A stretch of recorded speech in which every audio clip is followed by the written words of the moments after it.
Someone is ready to offer you the world without you even asking.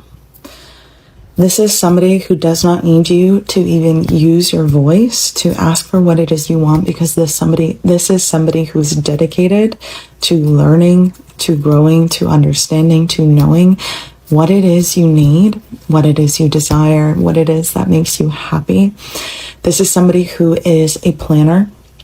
This is somebody who is going to make sure that you feel cared for whenever you spend time together, and even when you don't. Like, this is somebody who plans out little details or is planning the finer details, so they could even be planning something potentially more long-term at this time. I'm going to pull some oracle to find out a little bit more what it is you need to know about this love connection. And I'm hearing take your time. So this is somebody who's very familiar with taking their time. They want to grow over time with you. And so they're not going to like the beginning might feel like a little bit of a rush, but there's going to be an evening out, like a state of flow that is reached. We have the Temple of the Rose, expression and activation. Like, the energy that this person is going to allow you to exist in is going to allow all of the light to shine onto you. Like, they want you to be seen. They want you to feel like a goddess in this world. They want you to feel as if you are allowed to take up space, are allowed to exist in all of your forms, no matter what that is, no matter what that looks like. I'm being shown the image of kind of like a storm, like a raging storm, and like water flowing and wind blowing, and this person is just like determined, still moving forward, like still standing strong. So it's like, no matter what you might experience with this person, which they are not going to be the cause of the storm might be natural, it might be based on something that you've experienced previously in life, but they are going to be able to not only withstand, but like the image I'm seeing is this person moving forward, actively choosing to move forward in the storm. Even though it's dangerous, even though it's hard, this person is still actively choosing to move forward. And by dangerous, I mean emotionally, like when you experience so much, when you are releasing so much, when you are triggered and you are facing deeper wounds of yourself, there is the potential for people around you to feel that hurt. And though you are not somebody who desires to project that onto people, it can sometimes be naturally what it is, just like a storm, just like nature itself. And so this person is strong enough. They are guarded. They have learned how to guard themselves. They've learned how to protect themselves, how to wear armor in this world, so that when need be, they can be strong for you. They can fight for you. And when you are both not facing your fears or facing the world and wearing that armor, you are gentle with each other. You are soft with each other. You are able to enjoy each other's company and presence in a way that allows your nervous systems to heal, that allows your minds to be at ease, that allows your creativity to come forward, that allows you to be in an energy of self-expression, that allows you to dive deeper within yourself, that allows you to access levels of power within yourself that you otherwise would not have been able to access without this divine counterpart by your side. Your mission here within this love connection is so much deeper than to experience the surface levels, like normalities of relationships, which you get plenty of that. You get to do whatever you want with this person. You get to travel the world. You get to plan fun vacations. You get to have fun events, hang out with your friends. You get to explore life. But most importantly, you get to explore your inner worlds. You get to bring energy into this world that you can't find in this world yet. You get to express greater levels of truth, deeper levels of truth that can only be found when you are divinely connected, like unified as feminine and masculine energies in each body. So like in you have that connection to the masculine, to the feminine, to the child. And your person has that connection to the masculine, to the feminine, and to the child. And when you come together like the energy that is created from two whole worlds colliding, it's like that's how galaxies are formed, is what it feels like. Like a galaxy being formed in this world. Oh, it just feels so good. Like I'm getting chills even talking about this. It just feels like such a powerful energy. And I think that's why it's happening, because that powerful of an energy to exist in the ethers, to exist in the spiritual world, to be channeled into this world, that is like unstoppable energy. That is life-changing energy.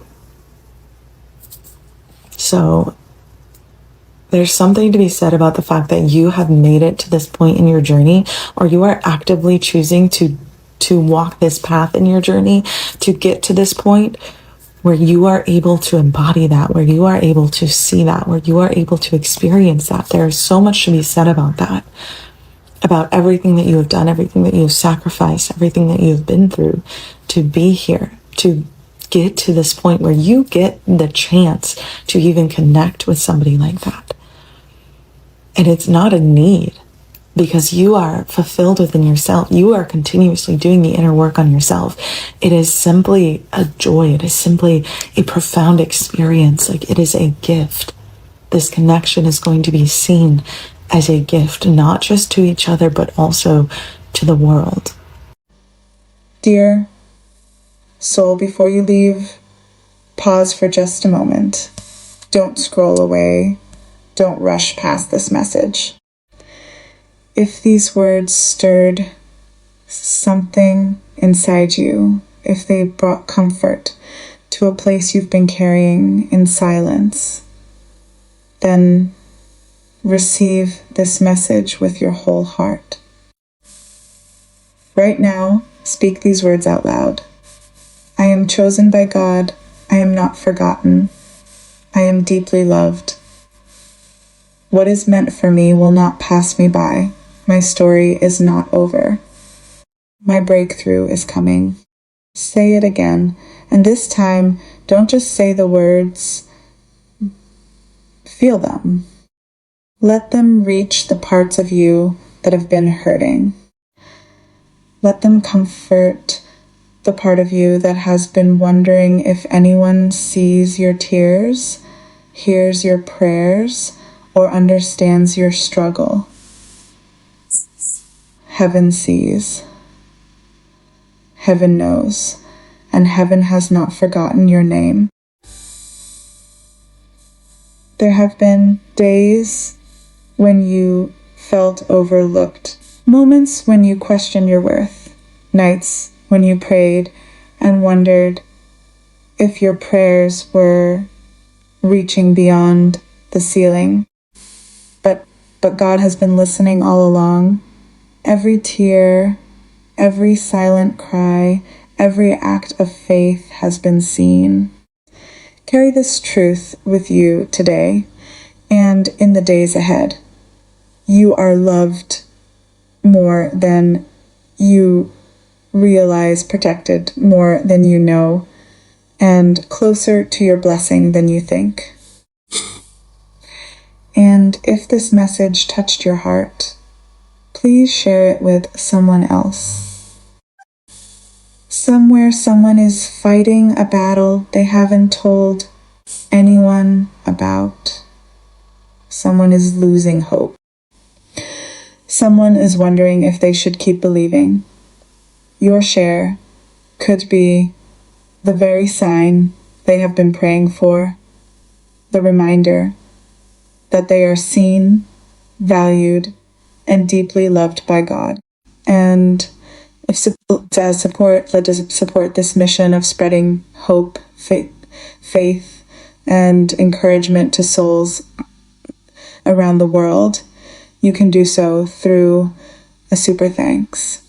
Whether it is $5, $10, $20, or any amount God places on your heart, your support helps these messages continue reaching those who need them most. May God bless every giver abundantly. May He multiply your generosity, open doors no one can shut, and answer the prayers you have whispered only to Him. May your kindness return to you in ways greater than you can imagine. Together, we are creating more than a channel. We are building a family of faith, a place where broken hearts find hope, weary souls find strength, and people are reminded that they are never alone. Remember this, dear soul. God is still writing your story. The chapter you are in today is not the ending. Your miracle, your restoration, and your answered prayer may be closer than you think. There is a specific kind of love that does not begin with need. Most love does. Not because the people involved are broken or insufficient, simply because that is often what opens the door. The loneliness, the longing, the particular ache of someone who has been carrying something alone for long enough that the idea of sharing the weight becomes the primary thing they are reaching toward. Love that begins in need is not lesser for it. It has its own beauty, its own urgency, its own specific and powerful truth. But there is another kind. The kind that arrives not because you were empty, but because you were full. The kind that finds you in the middle of your own becoming, not at the beginning, not in the desperate early stages when you are still figuring out who you are, but in the later stages when the shape of who you are has become clear and the fullness of it has begun to generate its own gravity. When you are not looking for someone to complete you because completion is not what you need. You are simply open, genuinely and unhurriedly open to the experience of something extraordinary. That is where you are, and that is the specific kind of love that is coming. Someone is preparing to offer you everything. Not in the sweeping, abstract way that people sometimes declare everything without understanding the full weight of that word. In the specific, detailed, I have thought about this carefully way. This person is a planner, not in the rigid sense, in the loving sense. In the sense of someone who finds genuine satisfaction in the act of making things beautiful for another person. Who thinks about what you like, who notices what makes you come alive, and stores it carefully for later. Who is already, even now, turning over the details of something they are building toward. A date, an experience, possibly something more long-term than either of you has yet spoken aloud. The details matter to them because you matter to them, and the effort they put into getting the details right is not performance, it is their particular love language. The one that says, I thought about you when you weren't there. I made something that proves it. You do not even have to ask. That is perhaps the most stunning thing. Most of your experience of love has involved some degree of having to express your needs. Carefully, tactfully, hoping not to be seen as demanding while trying to articulate what would make you feel genuinely cared for. This person has been paying attention in a way that makes that expression unnecessary. They already know, or they are actively, joyfully in the process of learning. The beginning of this may feel a little like rushing, like something that is moving faster than you are used to or are entirely comfortable with. That is not a warning. It is simply the natural energy of two things that belong together finally entering the same orbit. There is inevitably a kind of speed to that, and its intensity that settles over time into something much more easeful. Because this person ultimately believes in taking their time, not out of hesitation, out of genuine appreciation for the process. They understand that the best things are grown over time, and that what you are building together is worth the patience it requires to build it well. The rush will give way to a flow. Something that moves with the particular ease of two people who have found their rhythm, where neither person has to push or manage or accommodate in a way that costs them anything essential. That ease is what is coming. It just has to find its tempo first. What this person wants most for you, underneath everything else, is remarkably simple. They want you to take up space. Not the performed kind of confidence, the real kind, the permission to exist fully in all your forms, on all your days, without editing or managing or making yourself smaller to fit a container someone else built. They want you seen.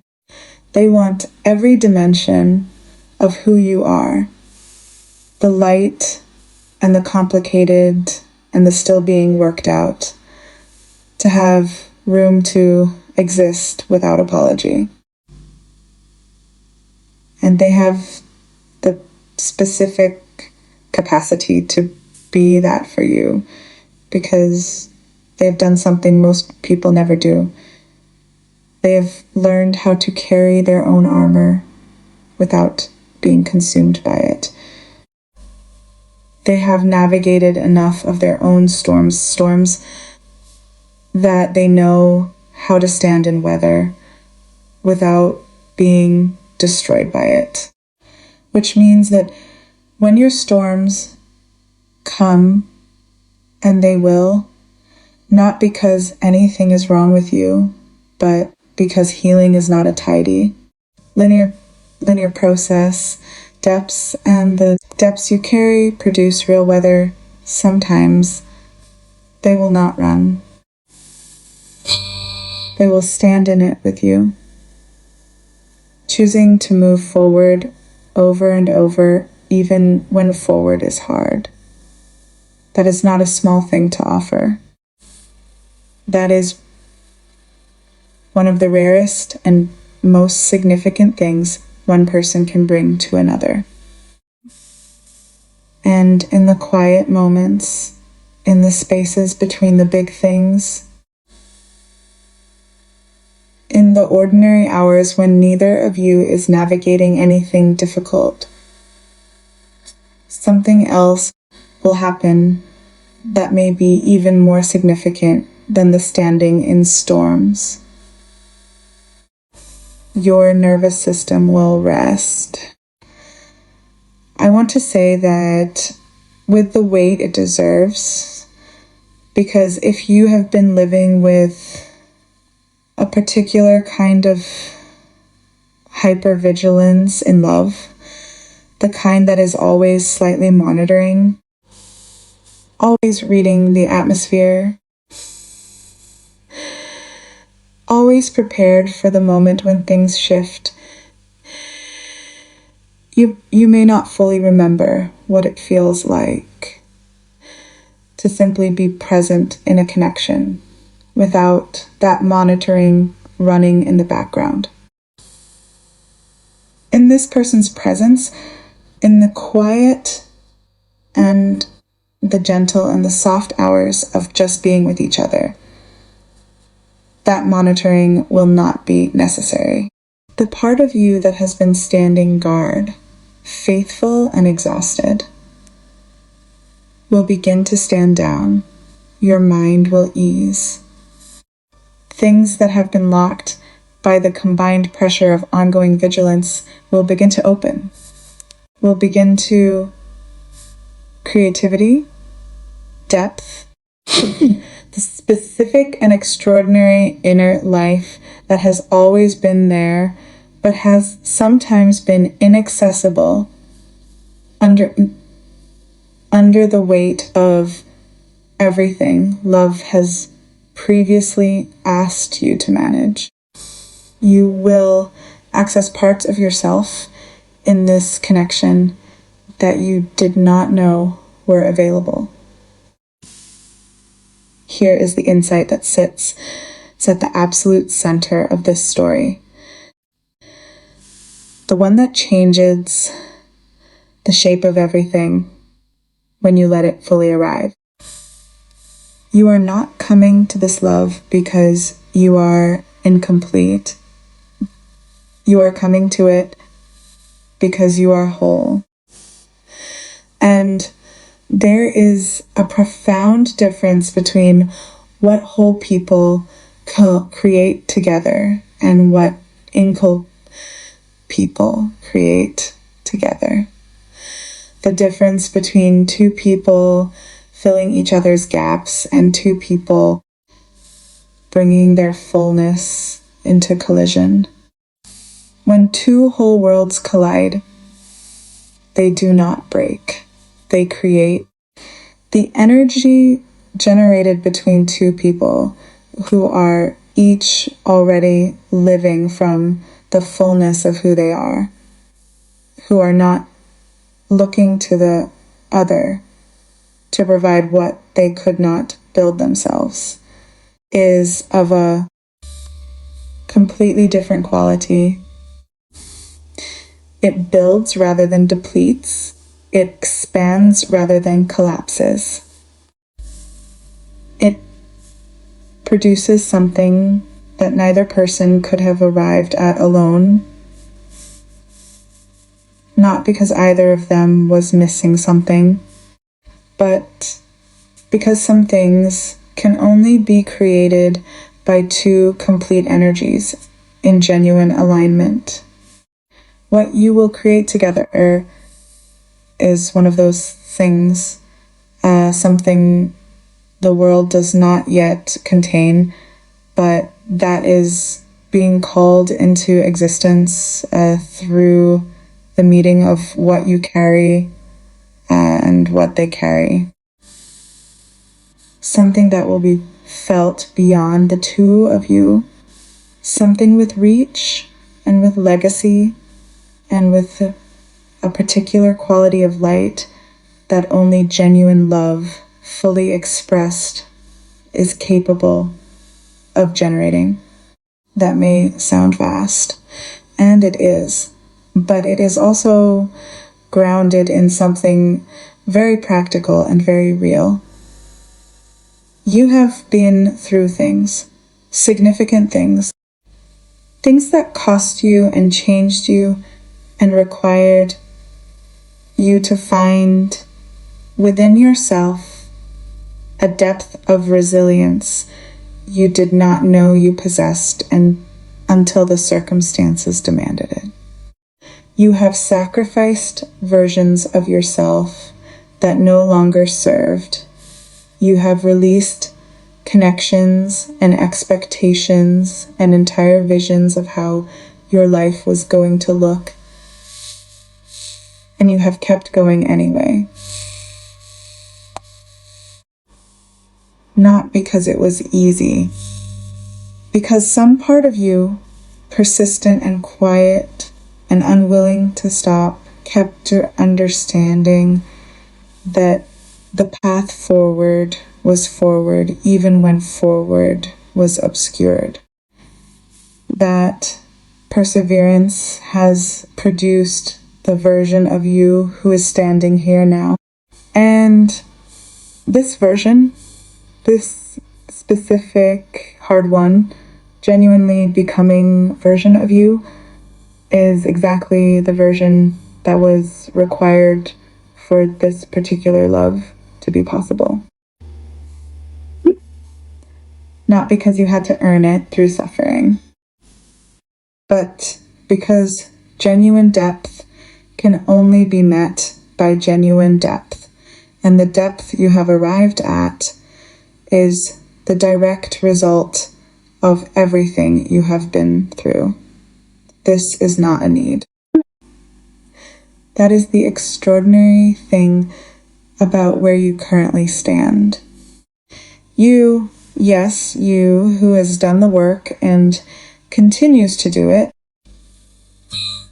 who wakes up and chooses yourself even on the days when choosing yourself is the hardest available option, are not entering this connection from an empty place.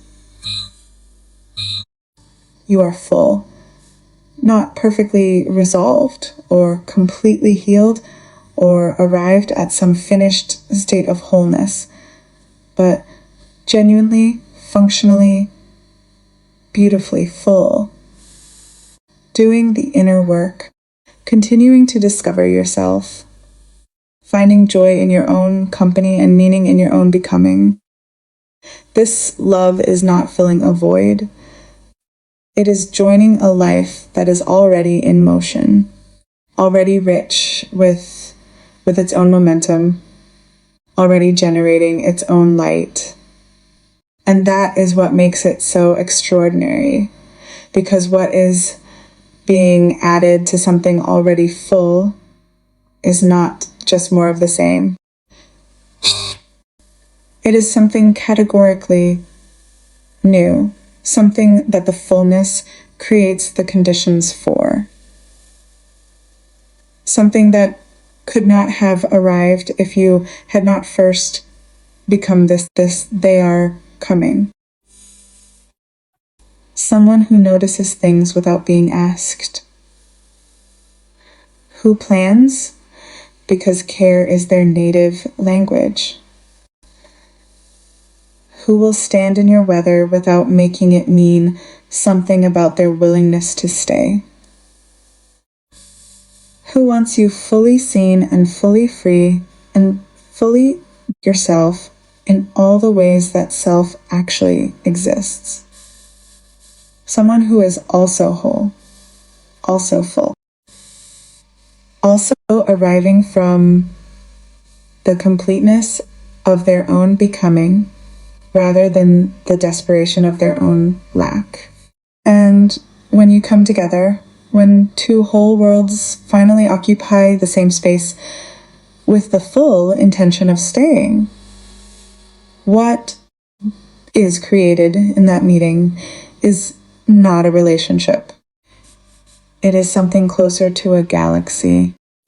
You, yes, you who has been worthy of exactly this the entire time and is only now beginning to blissfully, are about to find out what happens when love arrives in its most complete form.